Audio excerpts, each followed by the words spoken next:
So if you think about it, if you're pastoring a church, your entire education, for the most part, unless you're unique, was built around exegesis and hermeneutics and preaching and systematic theology and church history and those sorts of things. I remember when I graduated from seminary, about when I was leading Catalyst, I had dinner or lunch with the new president of the school I was a part of. And he asked me, he said, what do we need to be better at? And I was like, well, I took 30 courses in my training and 0 of those was on Business 101 and 0 of those was on Leadership 101. And yet 80% of my day-to-day life as a pastor is running a small to medium-sized business, some big. I'm the CEO of a company. Nobody's ever trained me how to do that. I am leading a team that is supposed to be healthy. Nobody's ever trained me how to do that.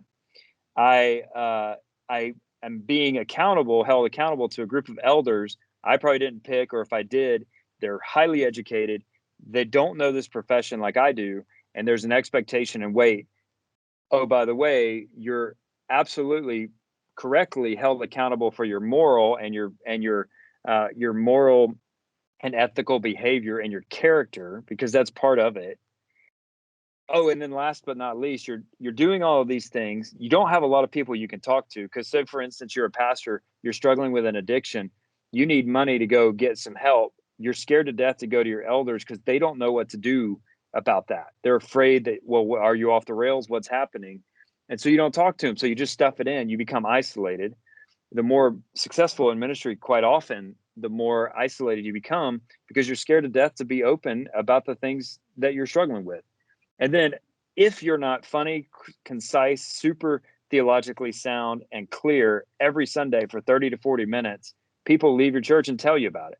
So it's just, and again, I'm not saying every CEO, every job has its own things, but there's just something about the weight of ministry and the weight of people's eternity and leading them well and pastoring them well.